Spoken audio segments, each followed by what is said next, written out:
નમસ્કાર મિત્રો, સીસી 2026માં જો કોઈ વિષય ઉમેદવારોની ઊંઘ હરામ કરતો હોય તો એ છે ક્વોન્ટિટેટિવ એપ્ટિટ્યૂડ. પણ મારો અનુભવ કહે છે મિત્રો, ગણિત અઘરું નથી, માત્ર એની રજૂઆત અઘરી છે. ઘણા વિદ્યાર્થીઓ 30 માર્ક જોઈને જ શસ્ત્રો હેઠા મૂકી દે છે. પણ યાદ રાખજો મિત્રો, જે વિષય બધા છોડે છે એ જ વિષય તમને મેરિટમાં ટોપ પર લાવશે. આજે આપણે 15 એવા ટોપિક વિશે વાત કરીશું જે તમારું ભવિષ્ય બદલી શકે છે સીસી 2026માં. આ વિડીયો પૂરો જોજો, કારણ કે વિડીયો પતશે ત્યારે તમને હું એક ગોલ્ડન રૂલ કહીશ કે જે તમારી ગણિતની સ્પીડ વધારશે. મિત્રો, સૌથી પહેલાં વાત કરીએ પાયાના ટોપિક્સની, જે ટોપિક નંબર 1, 2, 3, 4 ને 11માં તમને જોઈ રહ્યા છો. સૌથી પહેલાં આપણે વાત કરીએ નંબર સિસ્ટમ, LCM HCF એટલે કે લસા અને ગુસા, સ્ક્વેર રૂટ, ક્યુબ અને ક્યુબ રૂટ. મિત્રો, આ ગણિતના એવા ટોપિક છે જે માત્ર પ્રશ્નો સોલ્વ કરવામાં જ નહીં પણ તમારી ગણતરીની સ્પીડ એટલે કે કેલ્ક્યુલેશન સ્પીડ વધારવામાં પણ ખૂબ મદદ કરશે. ત્યારબાદ મિત્રો, ટકાવારીની વાત કરીએ તો આને માત્ર એક ચેપ્ટરનો સમજતા. ટકાવારી એટલે કે ગણિતનો આત્મા. જો ટકાવારી આવડી ગઈ તો નફો ખોટ અને પાર્ટનરશિપના દાખલા તમે પેન ઉપાડ્યા વગર પણ કરી શકશો. એટલે સૂત્રો ગોખવાને બદલે મિત્રો કન્સેપ્ટ સમજજો. હવે વાત કરીએ મિત્રો એવા ચેપ્ટર્સની જ્યાં તમારી સ્પીડની કસોટી થશે. તે છે ટોપિક નંબર 5, 6, 7, 8 અને 10. ટાઈમ અને વર્ક, ટાઈમ, સ્પીડ અને ડિસ્ટન્સ.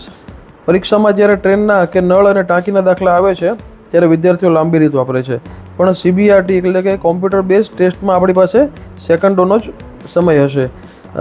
ત્યારબાદ વાત કરી મિત્રો રેશિયો અને પ્રપોર્શનની. આ ચેપ્ટર એવું છે જે તમને મિશ્રણ અને સરેરાશના પ્રશ્નોમાં પણ શોર્ટકટ આપશે. ત્યારબાદ મિત્રો વ્યાજ, સિમ્પલ અને કમ્પાઉન્ડ ઇન્ટરેસ્ટ એટલે કે સાદું અને ચક્રવૃદ્ધિ વ્યાજ બંને.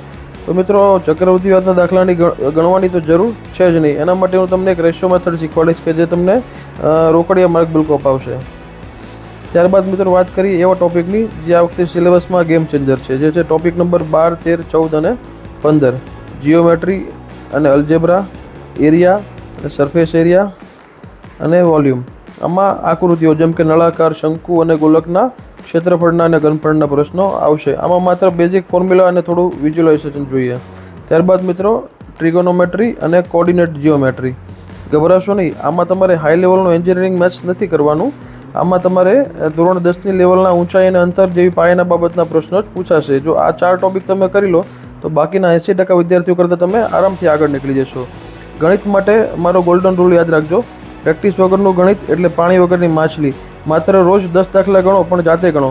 તમને આ 15 ટોપિકમાંથી કયું ચેપ્ટર વધુ અઘરું લાગે છે તે અમને જણાવજો. નફો ખોટ, ક્ષેત્રફળ કે કયું, તે આમાં તમે કમેન્ટ કરજો. બરાબર મિત્રો? અને તમારી જે સાથે તૈયારી કરતા હોય મિત્રો, તેમની સાથે આપણો આ વિડીયો તમે શેર કરજો, વિડીયોને લાઇક કરજો, ચેનલને સબસ્ક્રાઈબ કરજો. મિત્રો, જય ભારત, જય હિન્દ, જય જય ગરવી ગુજરાત.